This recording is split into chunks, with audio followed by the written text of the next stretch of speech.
प्रियाला प्रीत कळेना.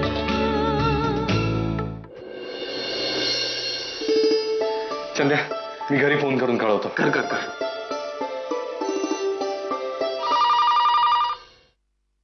Hello hello बाबा, एक खूप चांगली बातमी आहे. माझ्या रेडिओ स्टेशनने माझी best RJ of the year म्हणून निवड केली आहे. आणि बक्षीस कितीचं आहे माहिती? 1 लाख रुपये. काय सांगतोस काय? अगे आई विभा, अगं लवकर इकडे लवकर. काय झालं? अगं बघ बघ, अभिनी माझ्या काय काय झालं सांगा ना. अरे हॅलो अभि, काय झालं? आई, माझ्या रेडिओ स्टेशनने माझी best RJ of the year म्हणून निवड केली आहे. लवकर घरी ये, आल्यावर दृष्ट काढते तुझी. फायनली आलास तू. Gentlemans promise sir. Now it's your turn. आता तरी तुमच्या मुलीशी मी लग्न करू शकतो ना? पुढच्या आठवड्यामध्ये तुझ्या आणि प्रियाच्या लग्नाचा मुहूर्त आपण काढू. तुझं लग्नशी होईल ते माझ्या प्रिया बरोबर. पण तुम्ही मला शब्द दिला होता की तुझं लग्न माझ्या मुलीशी होईल म्हणून. तुमच्यावर आंधळेपणाने विश्वास टाकला ना, याची शिक्षा. पळून गेलो होतो तरी तुमच्या तब्येतीचं खोटं कारण ऐकून परत आल्याची शिक्षा. या परक्या मुलीच्या शब्दांना तुम्ही किंमत देऊन आम्हाला शिक्षा देताय डॅड. याच्यावरच्या आंधळ्या प्रेमासाठी तू हे आंधळे मी नाही झाले डॅड, आंधळे तुम्ही झालात या प्रियाच्या प्रेमात. पण दुर्दैवाची गोष्ट ही आहे ना की तिची तेवढी लायकी नाहीये. मी तुझ्यासोबत पळून नाही जाऊ शकत शमिका. जर तू माझ्यासोबत नाही आलास ना तर मी हे सगळं सोडून कायमची दूर निघून जाईल.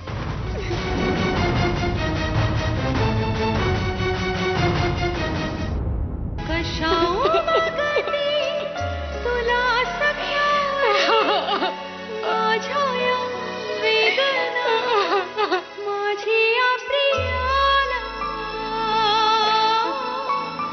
प्रीत कळेना. माझी या प्रियाला प्रीत कळेना.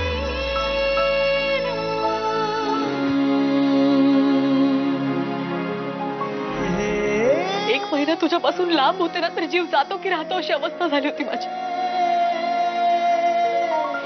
हे दिसतंय तुला? शमिका, शमिका, शमिका, सोड, मला जायचंय. माझ्याशी 2 मिनिटं बोल तरी.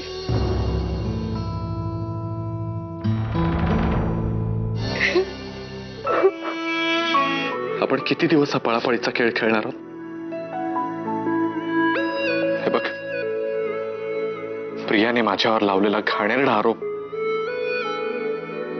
जोपर्यंत खोटा आहे हे सिद्ध होत नाही ना, तोपर्यंत तुझे डॅड लग्न नाही लावून देणार आपलं. आता याच्यावर डोकं शांत ठेवून काहीतरी उपाय शोधला पाहिजे. आणि उपाय एकच आहे, प्रिया खोटं बोलते हे सिद्ध करणं. आणि ते करण्यासाठी मला वेळ हवाय शमिका. म्हणजे आता अजून काय करणारस?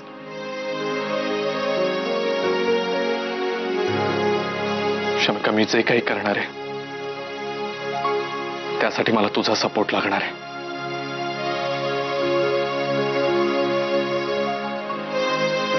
मी खाली जाऊन डॅडना सांगणार आहे की हो,